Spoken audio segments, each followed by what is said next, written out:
வைரமுத்து, நீ உன்னோட வேலையை மட்டும் பார்த்துட்டு செவனேன்னு நீ பாட்டுக்கு இருந்தீங்கன்னா ரொம்ப நல்லது. வாயை பொத்திக்கிட்டு இருக்கணும். இளையராஜாவை பற்றி எதுவுமே தேவையில்லாமல் அவதூறாக பேசக்கூடாது, அவர் மேலே பழி சொல்லக்கூடாது. இதுக்கப்புறமும் இந்த வேலையை நீ பார்த்துட்டு இருந்த அப்படின்னா, இது வரைக்கும் மரியாதையாக பேசிகிட்டு இருந்த நாங்கள் இதுக்கப்புறம் மரியாதையாக பேச மாட்டோம். இப்போ நல்ல மாதிரியாக பேசிகிட்டு இருக்கேன்னா இதுக்கப்புறம் வேறு மாதிரியாக பேச வேண்டியிருக்கும் அப்படின்னு சொல்லி வைரமுத்து அவர்களுடைய சமீபத்திய பேச்சுக்கு கண்டனம் தெரிவித்து எச்சரிக்கையை விடுக்கிற மாதிரியான ஒரு வீடியோ கங்கை அமரன் அவர் வெளியிட்டிருக்காரு.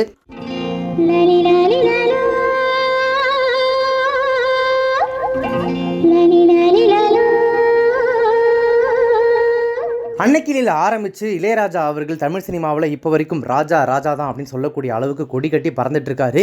இது வரைக்கும் 1000க்கும் மேற்பட்ட படங்களுக்கு இசையமைச்சு இது வரைக்கும் எந்த திரையுலகத்திலையும் எந்த மொழியிலையும் இப்படி ஒரு சாதனையை எந்த இசையமைப்பாளரும் படைச்சதில்லை அப்படின்னு சொல்லக்கூடிய அளவுக்கு இருக்காரு. இந்த பக்கம் கவி பேரரசு வைரமுத்து அவர்கள் எத்தனையோ தமிழ் திரைப்பட பாடல்கள், அவ்வளவு தமிழ் ஆளுமை அவருடைய திரைப்பாடல்களில் இருக்கும், அவ்வளவு விஷயங்கள் அந்த பாட்டுக்குள்ள அவர் வச்சிருப்பாரு. ஸோ அவ்வளவு தேசிய விருதுகள், அவருடைய பேர் சொல்ற மாதிரியான பாட்டுகள் அத்தனை இருக்கு.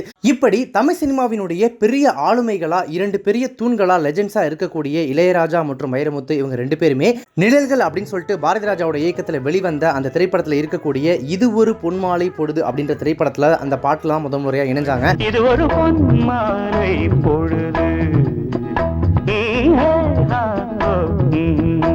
அந்த படத்தில் அந்த பாட்டில் தான் முதல் முறையாக இளையராஜா இசையமைக்க வைரமுத்து எழுத இந்த கூட்டணி முதல் முறையாக இணைஞ்சது. அதுக்கப்புறம் இந்த கூட்டணியில் வெளிவந்த எவ்வளவோ பாடல்கள், எத்தனையோ பாடல்கள் இப்போ வரைக்கும் எவர் கிளாசிக்காக ரசிகர்களோட ஃபேவரட் லிஸ்ட்டில் இருந்துட்டு இருக்கு. அப்படி ஒரு வெற்றி கூட்டணி, ரெண்டு பேருமே கிட்டத்தட்ட நண்பர்கள் அப்படின்னே சொல்லலாம். அவ்வளவு நெருங்கிய நண்பர்களாக வளம் வந்துட்டு இருந்த இவங்க சடனாக ஒரு சின்ன பிரச்சனையால ரெண்டு பேருமே மனஸ்தாபத்தினால பிரிஞ்சுட்டாங்க. இளையராஜாவுடைய இசையில் அதுக்கப்புறமா வைரமுத்து அவர்கள் ஒரு பாட்டு கூட எழுதல. இளையராஜாவும் வைரமுத்து இந்த கூட்டணி திரும்ப சேரவே இல்லை. இவங்க கூட்டணியை திரும்ப சேர்க்கறதுக்கு எவ்வளவோ பேர் முயற்சி பண்ணியிருக்காங்க. இது படத்தில் தான் ஒன்று சேர்க்கணும்னு இல்லை, பாரதி ராஜா உள்பட நெருங்கிய நண்பர்கள் நிறைய பேருமே கூட இவங்களை பர்சனலாவது ஒன்று சேர்த்துடணும் அப்படின்னு எவ்வளவோ முயற்சிகள் எடுத்தும் இவர் இறங்கி வந்தார்னா அவர் இறங்க தயாரா இல்லை, அவர் இறங்கி வந்தார்னா இவர் இறங்க தயாரா இல்லை அப்படின்னு சொல்லி ஒரு ஈகோ கிளாஷாவே தான் ரெண்டு பேருக்கும் போயிட்டு இருந்துச்சு. ஸோ ரெண்டு பேரும் கிட்டத்தட்ட பர்மனண்டாவே பிரிஞ்ச மாதிரியான ஒரு சூழ்நிலை உருவாகிடுச்சு. இளையராஜாவுடைய மகனான யுவன் சங்கர் ராஜாவோட இசையிலையும் பெரிய அளவில் பாடல்கள் எதுவுமே எழுதாம தான் இருந்தார் வைரமுத்து.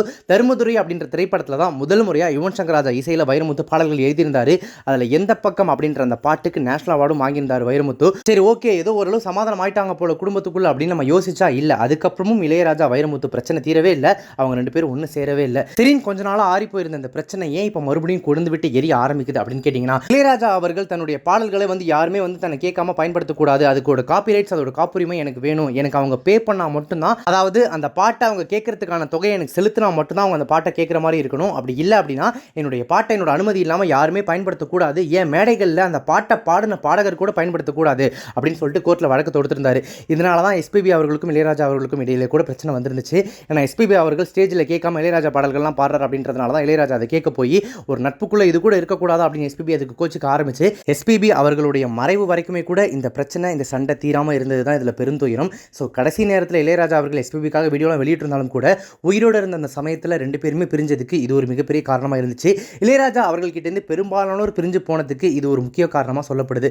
இந்த வழக்கை சமீபத்தில் விசாரித்த நீதிபதி, ஒரு பாட்டுக்கு எப்படி நீங்கள் மட்டுமே உரிமை கோரலாம், இப்போ அந்த பாட்டுக்கு இசையமைச்சது நீங்கள், பட் அந்த பாட்டுக்கு பாடல் வரிகள் எழுதினது ஒரு பாடலாசிரியர், அந்த பாட்டை பாடியிருக்கிறது பாடகர்கள், இப்படி இசையமைப்பாளரான நீங்கள் பாடகர்கள் பாடலாசிரியர்னு ஒட்டுமொத்தமாக சேர்ந்து தான் அந்த பாட்டை உருவாக்கியிருக்கீங்க, அதுக்கு தனியாக நீங்கள் மட்டும் உரிமை கோர்றது எந்த விதத்தில் நியாயம் அப்படின்ற மாதிரி கேள்வி எழுப்பியிருந்தாரு. இதுக்கு இளையராஜா அவர்களுடைய தரப்பிலிருந்து ப்ராப்பராக எந்த ஆன்சரும் இது வரைக்கும் பண்ணல. அந்த விஷயம் பயங்கரமாக ஒரு பக்கம் கொழுந்து விட்டு எரிஞ்சிட்டு இருக்கு. ஸோ இதை மனசில் வச்சுக்கிட்டு தான் வைரமுத்து அவர்கள் சமீபத்தில் ஒரு புது படத்தோட விழா மேடையில் பேசும்போது என்ன சொல்லியிருக்காரு அப்படின்னா, இசை பெரிதா மொழி பெரிதா அப்படின்னு சொல்லிட்டு ஒரு பெரிய டாபிக் போயிட்டு இருக்கு. இதில் எது பெருசா அப்படின்னு எதுக்கு உங்களுக்கு தேவையில்லாத சந்தேகம். சில நேரத்தில் இசை பெரிதா இருக்கும், சில நேரத்தில் மொழி பெரிதா இருக்கும். சம்டைம்ஸ் இசையை விட மொழி பெருசா இருக்கும், சம்டைம்ஸ் மொழியை விட இசை பெருசா இருக்கும். இப்படி இசையும் மொழியும் ஒன்னோட ஒன்று சேர்ந்தா மட்டும்தான் பாட்டு அப்படின்ற அற்புதமான விஷயம் நமக்கு கிடைக்கும். இந்த விஷயத்தை கூட தெரியாதவர் ஞானியா இருக்க முடியுமா, இல்லை ஞானின்னு சொல்லிக்க முடியுமா அப்படின்னு போகிற போக்கில் பேசியிருப்பாரு. ஸோ ஞானி அப்படின்னு அவர் யார் மென்ஷன் பண்ணியிருக்காரு அப்படின்றத நான் சொல்லி உங்களுக்கு தெரிய வேண்டியதில்லை. நம்ம இசைஞானி இளையராஜா அவர் தான் அப்படி போகிற போக்கில் இன்டெரக்டாக மென்ஷன் பண்ணியிருப்பாரு. இது மட்டும் இல்லாமல் அந்த விழா மேடையில் இன்னும் மேலே பேசும்போது, ஒரு பாட்டுக்கு இசையமைச்சிட்டா மட்டும் அந்த பாட்டு உருவாயிடும் அப்படின்னு எப்படி நீங்கள் நினைக்கிறீங்க அப்படின்றது எனக்கு தெரியல. ஒரு பாட்டுக்கு முதல்ல பாடலாசிரியர் பாடல் வரிகள் எழுதினாதான் அந்த பாட்டுக்கு உயிரே கிடைக்குது.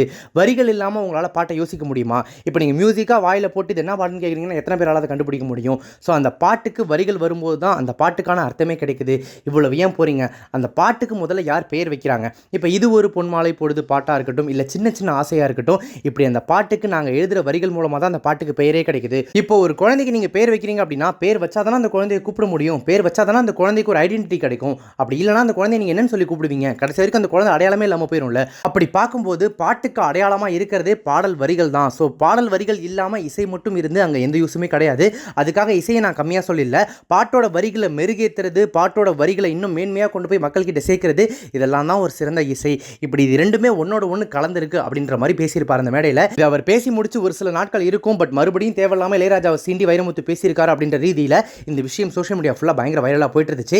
இப்போ இதுக்கு விளக்கம் கொடுத்து இளையராஜா தரப்பிலிருந்து இளையராஜா அவர்களுடைய சகோதரரும் திரைப்பட இயக்குனர், பாடலாசிரியர், இசையமைப்பாளர்னு இப்படி பன்முகங்கள் கொண்டவருமான கங்கை அமரன் ஒரு வீடியோ வெளியிட்டிருக்காரு.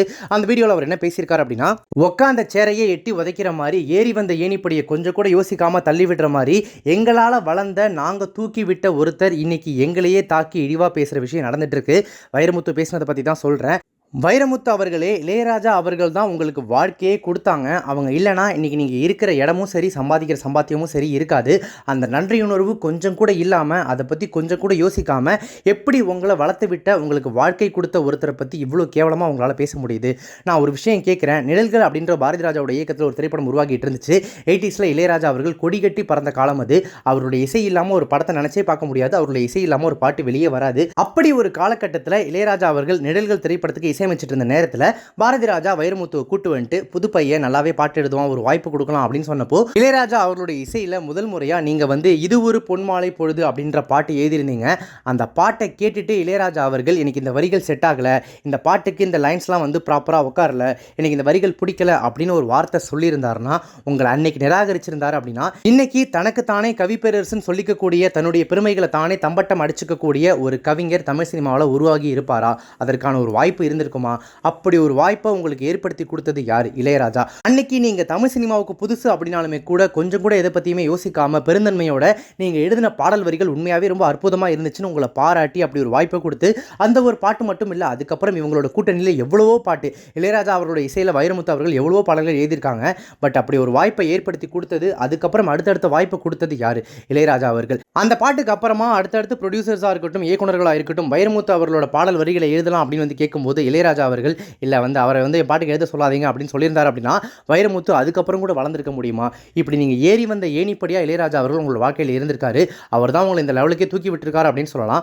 அப்படி இருக்கிறவரை எப்படி உங்களுக்கு இப்படி பேசுறதுக்கு மனசு வருது? இன்னொரு விஷயம், வைரமுத்து அவர்கள் அந்த மேடையில் பேசும்போது பாடலில் மொழி பெரிதா இசை பெரிதா அப்படின்ற மாதிரி ரீதியில் பேசியிருப்பாரு. அதில் மொழி தான் பெரிதா அப்படின்ற லெவலுக்கு அவரோட சைட்லேருந்து பாயிண்ட்ஸ்லாம் எடுத்து வச்சிருப்பாரு. இதுக்கு பதில் சொல்லி பேசியிருக்கக்கூடிய கங்கை அமரன் அவர்கள் இந்த வீடியோ என்ன சொல்லியிருக்காரு அப்படின்னா, பாடலில் மொழி பெரிதா இசை பெரிதான்னு அப்படின்னு நீங்களாவே ஒன்று கேட்டுக்கிட்டு நீங்களாவே மொழி தான் பெரிதுன்னு பேசியிருக்கீங்க. பாட்டோட அடிநாதமா, பாட்டோட பேசிக்கா இருக்கிறதே இசைதான் அப்படின்ற ஒரு பேசிக் அறிவு கூட உங்களுக்கு இருக்காதா?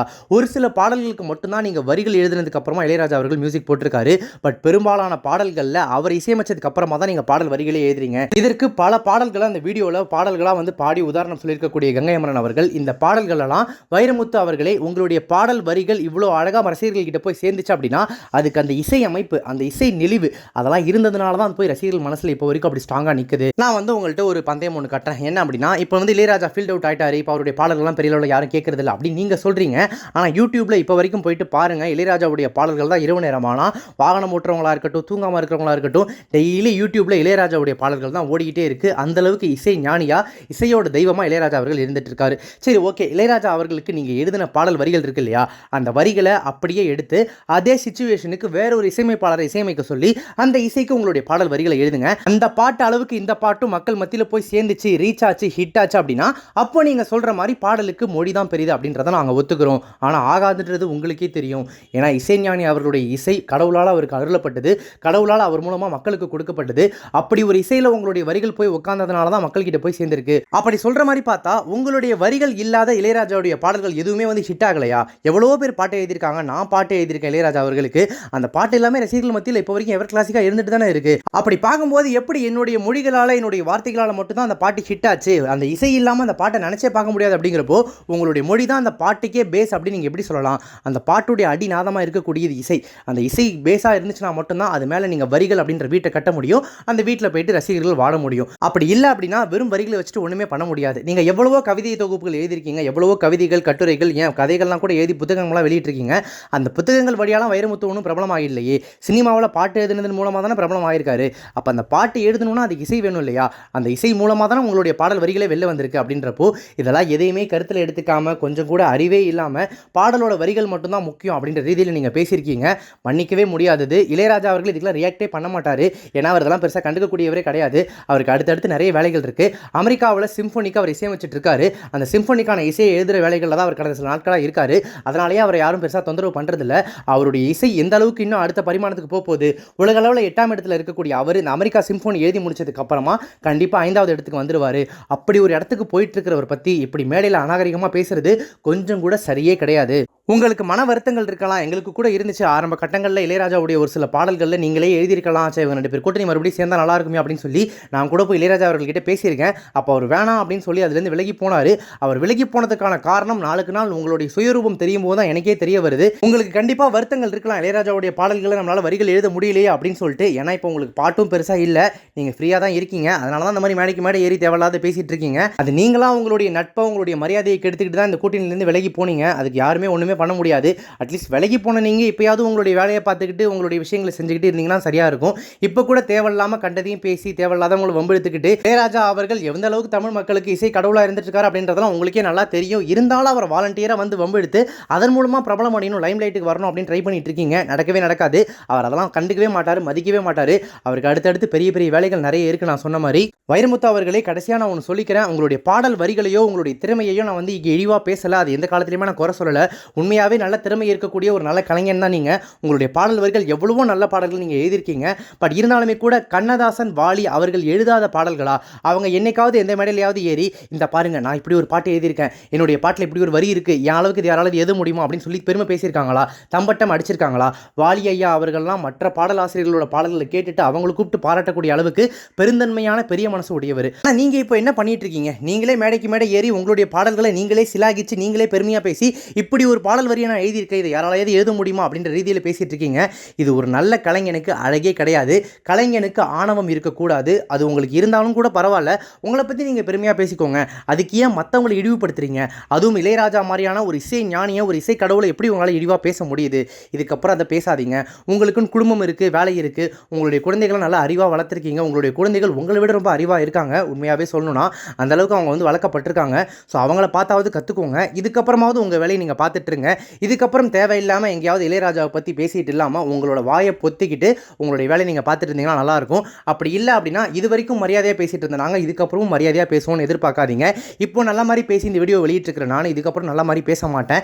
கண்டிப்பாக வார்த்தைகள் வேறு மாதிரி வந்து விடும். உங்களுடைய மரியாதையை நீங்களே கெடுத்துக்காதீங்க அப்படின்னு சொல்லி வைரமுத்து அவர்கள் சமீபத்திய மேடையில் இளையராஜாவை பற்றி இன்டெரக்டாக பேசின அந்த விஷயத்துக்கு கங்கை அமரன் அவருடைய சைட்லேருந்து மிக கடுமையான கண்டனம் தெரிவித்து கிட்டத்தட்ட எச்சரித்து இந்த வீடியோ வெளியிட்டிருக்காரு.